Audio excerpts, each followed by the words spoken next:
Hello again, Collective. This is Ron, again at Becoming Enlightened Together. So we're doing a second reading today to make up for the one that I didn't post yesterday. I posted it just a few minutes ago, the one I did yesterday.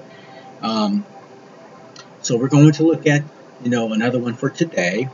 And the overall energy for today just happens to be that of uncontrollable circumstances beyond our control, if you will, but which leads, if you will, to greater strength at the end. Lessons learned, scars formed, and even some positive connotations that come along with those challenges, trials, and tribulations. So let's go ahead and get right into it, okay? Now, the overall energy of the week, again, is Goddess Freya's rune, which is that of Fehu, but it is in the reverse. So as all of the god or goddess runes, if you will, or those runes which are representative of the gods and goddesses, typically, when they're in the reverse, the energy is, is just very negative. Ordinarily it's the way it be perceived. I don't know what else to call it, to be completely honest.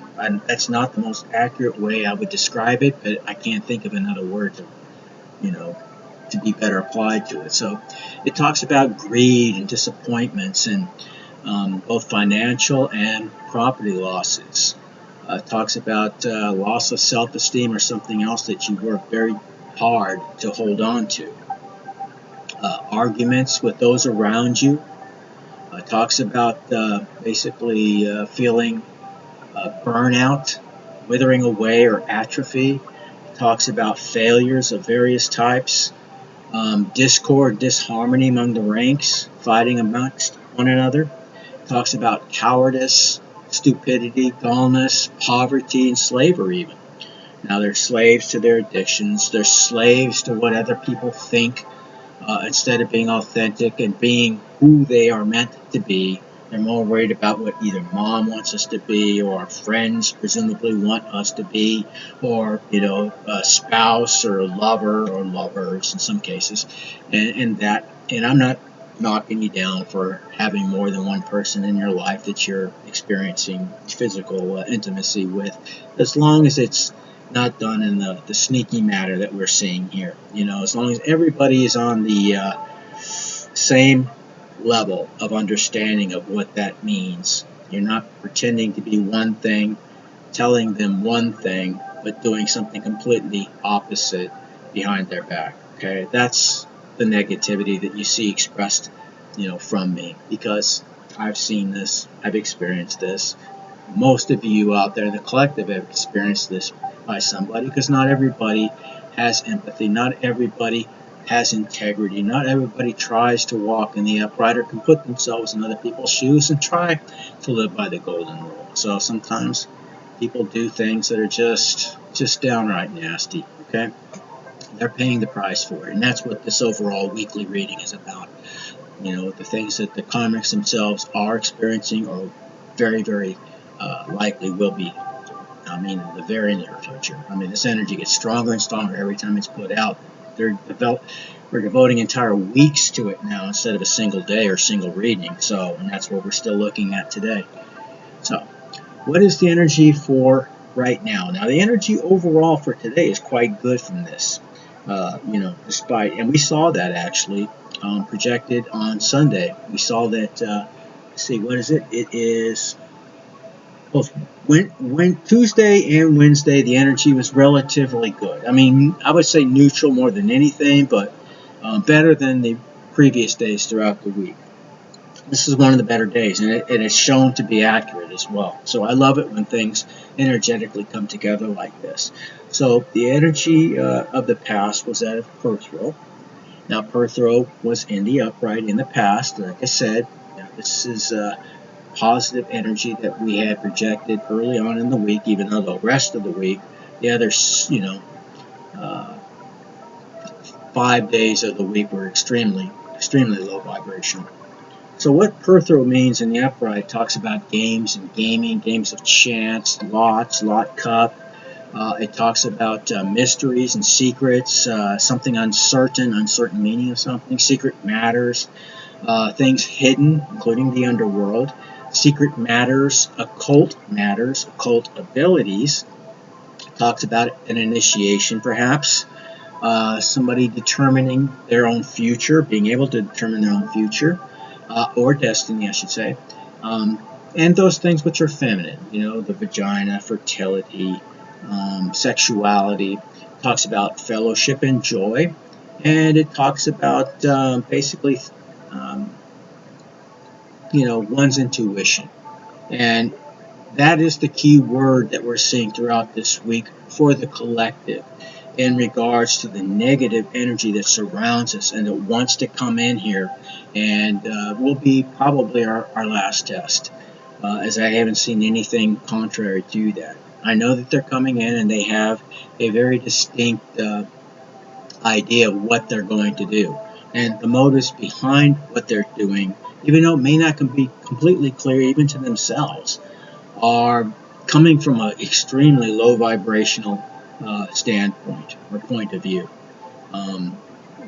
They're doing only what they themselves think that they can get from something at your expense. Okay, so if you've turned somebody down, for example, they're coming back with a vengeance, and they're going to do and say and act in any way possible to try to win you back, so that once they have done so, they can do as much damage as possible, and they can slow your progress or getting over that finish line. So this is just one of the many ways in which, if you will, the Matrix is trying to keep the collective from entering their, if you will, their moment of triumph.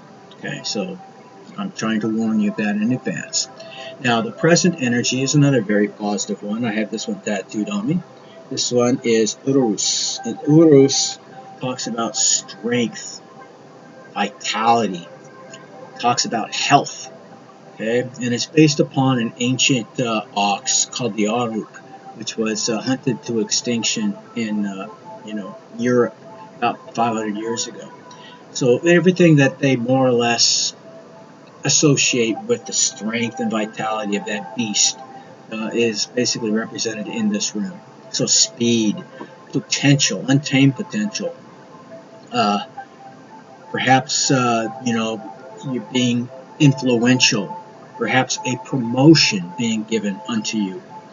Talks about the energy and action and sense of courage and freedom, all the opposite energies that we've been seeing reflected towards the karmics that are coming our way, or planning, plotting, and scheming at this very moment before doing so. Okay, so it talks about tenacity and wisdom. It talks about an understanding of things, changes, again, sexual desire, masculine potency, and formulation of oneself. So seeing and having the necessary tools and the energy to make whatever changes you are trying to make within yourself. Okay, very, very good energy for the collective. Now, our obstacles and challenges is exactly the same energy that we also got for the help and advice. Okay, and that is that of Ewas, both in the upright as well. Two different sets of runes. In fact, in my bag that I pull from each day, I have 3 sets. So I have 3 sets, basically that 72 runes in my bag to choose from. So just like people who do tarot and they have multiple decks or whatever, to get a more accurate and very, very precisely pinpointed energy in something. So they can utilize the same energy if it's more accurate than something else it's close to, but doesn't really, grasp, what it is that spirit, your guides, whatever, are trying to give to us and tell us. And that's what we're seeing here. So what is Ewas? It talks about a horse or horses, horse and rider, horse and carriage, rider and horse. It talks about basically trust that is necessary between those two different entities or whatever. Because movement and travel and transportation are all part of our future and it talks about the harmony that comes when working together, and the disharmony, and the blocks to our forward momentum that happens if we are not in accordance one with the other. Okay, and anybody's ever ridden a horse understands what that means. If you've never ridden a horse before, that first ride is going to be pretty rough on you, right? Or same thing with a horse and carriage, or even a vehicle that's not operating properly. Do you get to your assigned destination? Probably not. So there has to be harmony between those two things in order to achieve their end goal, or to get from point A to point B, so to speak. So teamwork is a possible energy that comes with that as well. Again, movement and change for the better, harmony, loyalty, an ideal marriage or partnership. It talks about confirmation beyond doubt of the other runes around it. So this particular positive energy for this day, especially in terms of the collective in general, basically we have the confirmation that we have twice over of the runes that basically came before it and precede it. Okay. So, what is the future outcome? Well, it is that of Eglis. Okay. Now, Eglis talks about, again, as I started off this commentary earlier, basically uncontrolled forces that are, like I said, things that happen to us that are beyond our control, whether it's a violent storm of some kind, or perhaps even the storm within our own subconscious mind, at times. So hail is a part of that. Hail has a tendency to create a tremendous amount of destruction, especially if you are, for example, a farmer, and you're really counting on that crop, for your livelihood, or for the livelihood of your village, or what have you. So sometimes that hail can, wreak absolute havoc on a crop, destroying everything, or maybe just a very, very small amount of, or maybe nothing at all. Maybe it happens around that crop. But these are the kinds of things we're getting at. So it talks about upheavals and delays, risks, shadows, the wrath of nature itself. And we're seeing that a lot around the world today.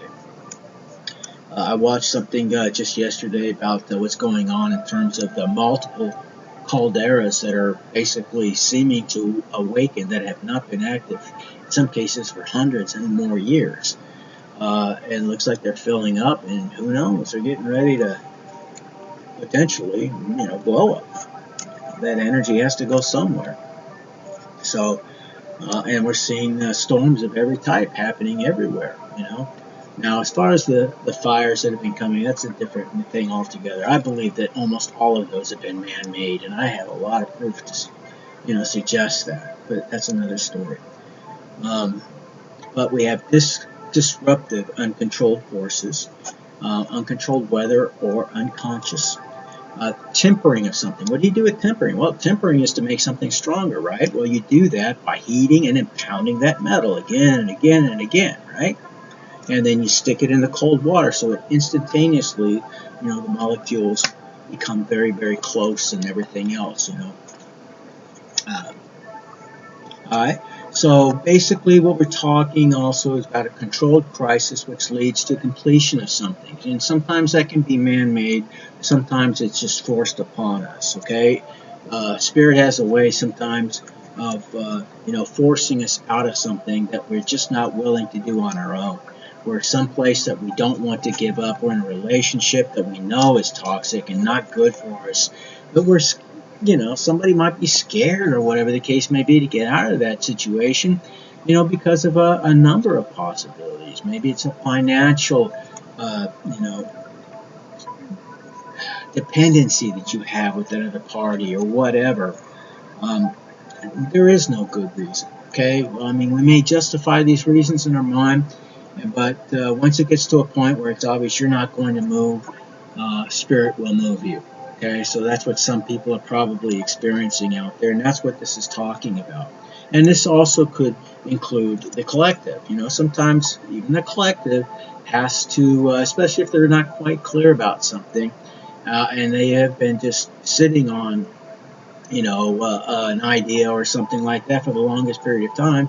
sometimes, Spirit has a way of, pushing us in a certain direction.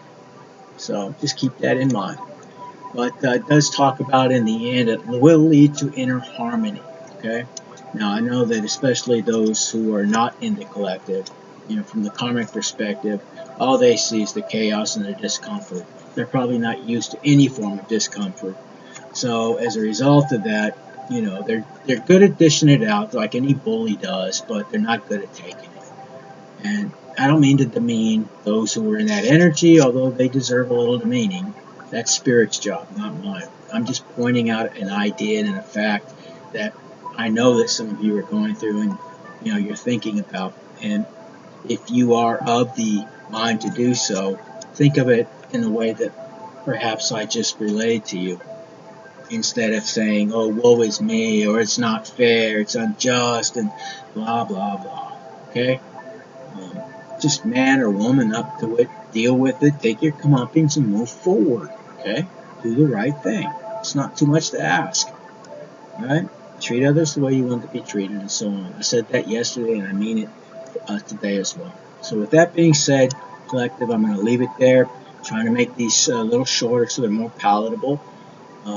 And I wish you all the very, very best out there. Again, stay on your toes because we're seeing and we're getting a lot of warnings in advance that these karmics are planning, plotting, and scheming. They think that they're going to be victorious. They're very desperate as well, so they're not going to take no for an answer. You have to be aware of that, okay? And handle it in a proper way. Be kind, be just, treat them the way that you would want to be treated if you are still wallowing around in the pigsty of, if you will, sin, so to speak. I mean, I use that word because we all understand what it means, regardless of whether you believe in that concept or not. You're very low vibrational. You like to wallow with low vibrational people and do low vibrational things.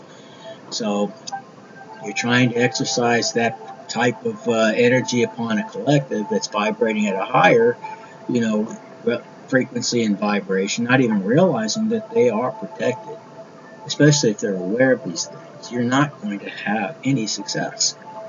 Okay? You're not. And I'm only telling you that so you will rethink what it is that you're doing and planning to do. It's going to backfire terribly on you. So I'm going to leave it there. And I wish you all the very best. God bless. And I'll see you again tomorrow. Bye.